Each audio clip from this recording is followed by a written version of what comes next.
स्वागत है आपका किताब-ए आवाज में, जहां प्राचीन ग्रंथों के रहस्य, इतिहास की अनसुनी कथाएं और आध्यात्मिक ज्ञान जीवंत हो उठते हैं। आइए ज्ञान, सत्य और सनातन परंपरा की इस दिव्य यात्रा की शुरुआत करते हैं।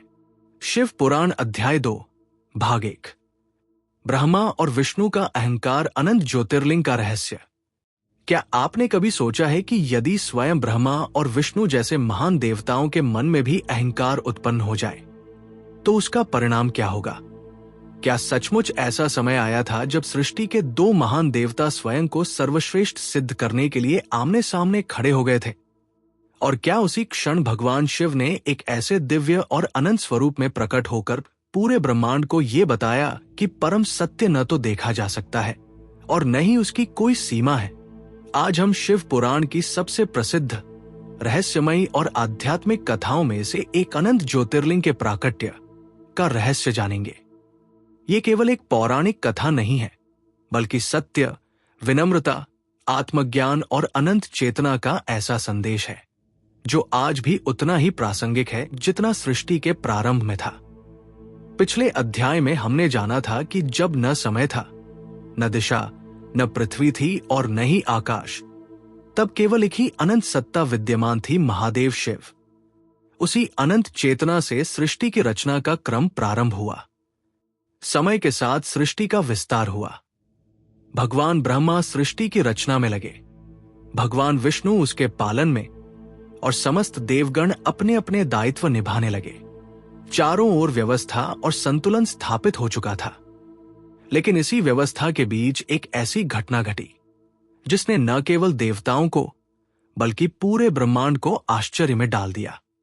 यही वो क्षण था जहां से प्रारंभ हुई अनंत ज्योतिर्लिंग की वो दिव्य कथा, जिसने ये सिद्ध कर दिया कि अहंकार चाहे कितना भी बड़ा क्यों न हो, वो सत्य और परमात्मा से कभी बड़ा नहीं हो सकता। श्रेष्ठ कौन?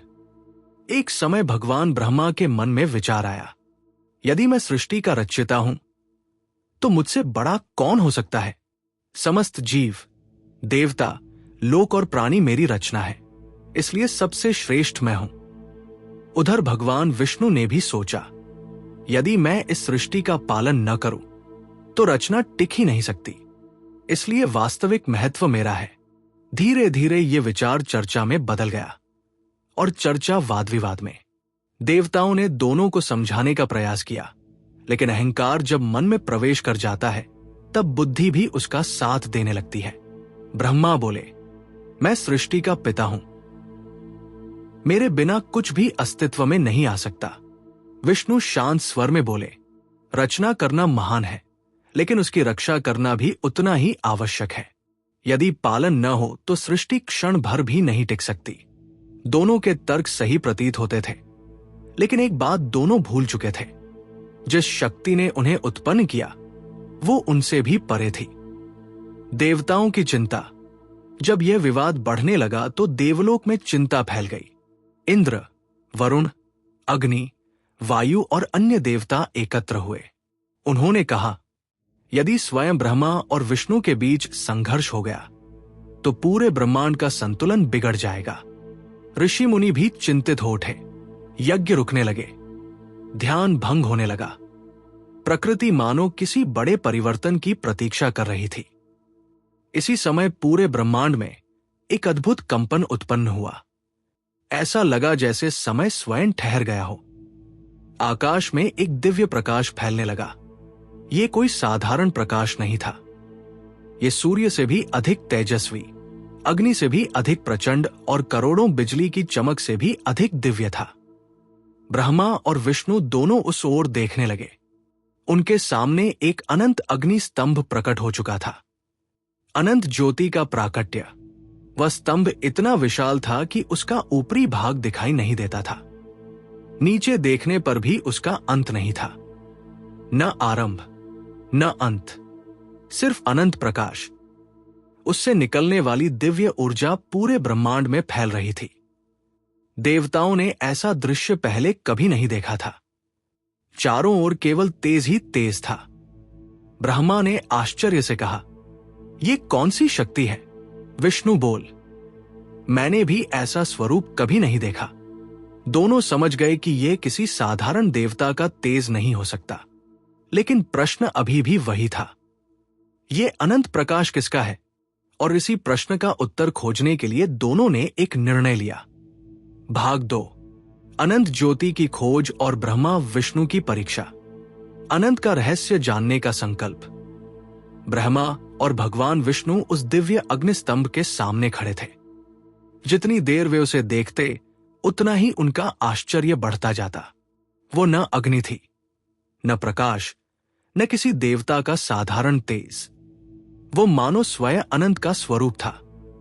ब्रह्मा बोले, यदि हम इस प्रकाश का आरंभ और अंत जान लें, तो हमें पता चल जाएगा कि ये किसका स्वरूप है। भगवान विष्णु ने सहमति में सिर हिलाया। निर्णय हुआ कि ब्रह्मा ऊपर जाकर इस अग्निस्तंभ का शिखर खोजेंगे, जबकि भगवान विष्णु नीचे जाकर इसका आधार ढूंढेंगे। दोनों ने एक दूसरे को प्रणाम किया और अपनी अपनी दिशा में प्रस्थान किया। ब्रह्मा बने हंस। भगवान ब्रह्मा ने अपने दिव्य योगबल से हंस का रूप धारण किया। हंस को भारतीय परंपरा में ज्ञान और विवेक का प्रतीक माना जाता है। अपने विशाल सफेद पंख फैलाकर वे आकाश की अनंत ऊंचाइयों की ओर उड़ चले। वे उड़ते गए और उड़ते गए। सामने केवल वही अग्निस्तंभ था। न उसका शिखर दिखाई देता था और न उसका अंत। युग बीतते गए। समय जैसे अपना अर्थ खो चुका था। ब्रह्मा के मन में पहली बार एक प्रश्न उठा, क्या वास्तव में इसका कोई अंत है? विष्णु बने वराह। उधर भगवान विष्णु ने वराह का रूप धारण किया। वराह धरती की गहराइयों तक पहुंचने की शक्ति का प्रतीक माना जाता है। वे नीचे और नीचे और नीचे उतरते गए। उन्होंने पाताल लोक पार किया, अंधकारमय लोकों को पार किया। लेकिन जहां भी पहुंचे, अग्निस्तंभ वहीं उपस्थित था। उसका आधार कहीं दिखाई नहीं देता था। हजारों वर्षों के प्रयास के बाद भी उन्हें सफलता नहीं मिली। भगवान विष्णु ने मन ही मन सोचा, जिसका अंत ही नहीं, उसे सीमित बुद्धि से कैसे पाया जा सकता है? अनंत के सामने सीमित ज्ञान। इधर ब्रह्मा भी थक चुके थे। उनकी गति धीमी पड़ने लगी। उन्होंने पहली बार स्वीकार किया कि शायद वे उस शिखर तक कभी नहीं पहुंच पाएंगे। उसी समय उन्हें ऊपर से धीरे धीरे गिरता हुआ एक सुगंधित पुष्प दिखाई दिया। वह था केतकी का फूल।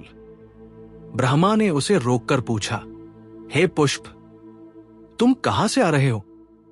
केतकी ने उत्तर दिया, मैं अनादि काल से इस दिव्य प्रकाश के ऊपर स्थित स्थान से नीचे गिर रही हूं। यह सुनकर ब्रह्मा के मन में एक विचार आया।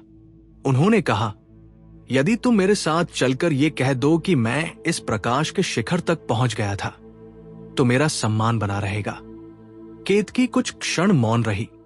फिर उसने ब्रह्मा की बात मान ली। यही वह क्षण था जहां अहंकार ने सत्य पर विजय पाने का प्रयास किया। विष्णु की सत्यनिष्ठा। उधर भगवान विष्णु लौट आए। उन्होंने ब्रह्मा से कहा, मैं इस अग्निस्तंभ का आधार नहीं खोज पाया। मैंने अपनी पूरी शक्ति लगा दी, लेकिन यह अनंत है। विष्णु ने बिना किसी संकोच के अपनी असफलता स्वीकार कर ली। यही उनकी महानता थी। सच्चा ज्ञानी वही होता है जो सत्य को स्वीकार कर सके। लेकिन ब्रह्मा ने कहा, मैं शिखर तक पहुंच गया था। यह केतकी पुष्प इसका साक्षी है। केतकी ने भी ब्रह्मा की बात का समर्थन कर दिया। कुछ क्षण के लिए ऐसा लगा जैसे असत्य ने सत्य पर विजय पाली हो। परंतु अनंत चेतना से कुछ भी छिपा नहीं रहता। उसी क्षण पूरा ब्रह्मांड फिर से दिव्य प्रकाश से भर उठा। वह अग्निस्तंभ पहले से भी अधिक प्रचंड हो गया। देवता भय और श्रद्धा से कांप उठे, क्योंकि अब उस अनंत ज्योति से स्वयं महादेव प्रकट होने वाले थे। भाग 3, अंतिम भाग। महादेव का प्राकट्य, ब्रह्मा का शाप और ज्योतिर्लिंग का रहस्य, महादेव का दिव्य प्रकट होना। जैसे ही ब्रह्मा ने केतकी पुष्प को साक्षी बनाकर असत्य कहा, उसी क्षण वह अनंत अग्निस्तंभ भयंकर गर्जना के साथ प्रकाशमान हो उठा। पूरा ब्रह्मांड उस दिव्य तेज से भर गया। सूर्य का प्रकाश मानो उसके सामने फीका पड़ गया। देवता, ऋषि, सिद्ध, गंधर्व और यक्ष सभी श्रद्धा से नतमस्तक हो गए। तभी उस अनंत ज्योति के मध्य से एक दिव्य स्वरूप प्रकट हुआ। जटाओं में पवित्र गंगा विराजमान थी। मस्तक पर अर्धचंद्र सुशोभित था। तीसरा नेत्र करोड़ों सूर्यों के समान तेजस्वी था। गले में नागराज वासुकी लिपटे हुए थे। शरीर पर भस्म और हाथ में त्रिशूल। वह कोई और नहीं, स्वयं महादेव शिव थे। उनके दर्शन मात्र से संपूर्ण सृष्टि में शांति छा गई। ब्रह्मा और विष्णु तुरंत उनके चरणों में झुक गए। सत्य की विजय। भगवान शिव ने गंभीर स्वर में कहा, हे ब्रह्मा और विष्णु, तुम दोनों मेरे ही अंश हो। तुम में से कोई भी एक दूसरे से बड़ा या छोटा नहीं है। सृष्टि की रचना, पालन और सहार तीनों एक ही दिव्य व्यवस्था के अंग हैं। फिर शिव की दृष्टि ब्रह्मा की ओर गई। हे ब्रह्मा, तुमने अपने अहंकार के कारण असत्य का सहारा लिया। ईश्वर के सामने सत्य को छिपाया नहीं जा सकता। इसके बाद उन्होंने विष्णु की ओर देखा। हे विष्णु, तुमने अपनी असफलता स्वीकार की। सत्य स्वीकार करने वाला ही वास्तव में महान होता है। भगवान विष्णु ने विनम्र होकर हाथ जोड़ लिए। ब्रह्मा को मिला शाप। भगवान शिव बोले, अहंकार और असत्य का परिणाम सदैव दुखद होता है। इसलिए आज से पृथ्वी पर तुम्हारी पूजा बहुत सीमित होगी। बहुत कम स्थानों पर ही तुम्हारे मंदिर होंगे। शिव पुराण में वर्णित ये प्रसंग इसी कारण ब्रह्मा जी के बहुत कम मंदिर होने का कारण बताया जाता है। इसके बाद भगवान शिव ने केतकी पुष्प की ओर देखा। तुमने भी असत्य का साथ दिया, इसलिए आज से मेरी पूजा में तुम्हारा उपयोग स्वीकार नहीं होगा। तभी से शिव पूजा में केतकी के फूल का प्रयोग नहीं किया जाता, ऐसी मान्यता प्राचीन ग्रंथों में वर्णित है। विष्णु को मिला आशीर्वाद। भगवान शिव ने भगवान विष्णु से कहा, तुमने सत्य का मार्ग चुना, इसलिए संसार में तुम्हारी भक्ति युगों युगों तक की जाएगी। जो भी श्रद्धा से तुम्हारा स्मरण करेगा, उसे मेरा भी आशीर्वाद प्राप्त होगा। भगवान विष्णु ने उत्तर दिया, प्रभु, मैं तो आपका सेवक हूं। आपकी कृपा के बिना मेरा कोई अस्तित्व नहीं। यह सुनकर महादेव प्रसन्न हुए। ज्योतिर्लिंग का वास्तविक अर्थ। इसके बाद भगवान शिव ने उस अनंत प्रकाश की ओर संकेत करते हुए कहा, यह ज्योति केवल अग्नि नहीं है, यह अनंत ब्रह्मा का प्रतीक है। इसका न आदि है न अंत। जो इसे बाहरी रूप में खोजता है, वो कभी इसे नहीं पा सकता। जो इसे अपने भीतर खोजता है, वही वास्तविक शिव को प्राप्त करता है। इसी अनंत ज्योति के प्रतीक रूप में आगे चलकर 12 ज्योतिर्लिंगों की पूजा की परंपरा स्थापित हुई। प्रत्येक ज्योतिर्लिंग केवल एक मंदिर नहीं, बल्कि ये स्मरण कराता है कि ईश्वर किसी सीमा में बंधे नहीं है। आज के जीवन के लिए संदेश। यह कथा केवल देवताओं की नहीं, हम सभी की भी है। जब मनुष्य अपने ज्ञान, धन, पद या सफलता पर अहंकार करता है, तब वो ब्रह्मा की भूल दोहराता है। जब वो अपनी सीमाओं को स्वीकार करता है और सत्य का साथ देता है, तब वो विष्णु की तरह ईश्वर के निकट पहुंचता है। महादेव हमें सिखाते हैं, सत्य कभी पराजित नहीं होता। अहंकार ज्ञान का सबसे बड़ा शत्रु है, जब विनम्रता ही वास्तविक शक्ति है। अनंत सत्य को केवल श्रद्धा, साधना और आत्मज्ञान से अनुभव किया जा सकता है। समापन। उस दिन के बाद ब्रह्मा और विष्णु ने अपने अहंकार का त्याग कर महादेव को प्रणाम किया। देवताओं ने भी स्वीकार किया कि शिव केवल सहार के देव नहीं, बल्कि स्वयं अनंत ब्रह्मा के प्रतीक हैं। यही कारण है कि उन्हें महादेव, महेश्वर, देवों के देव कहा जाता है।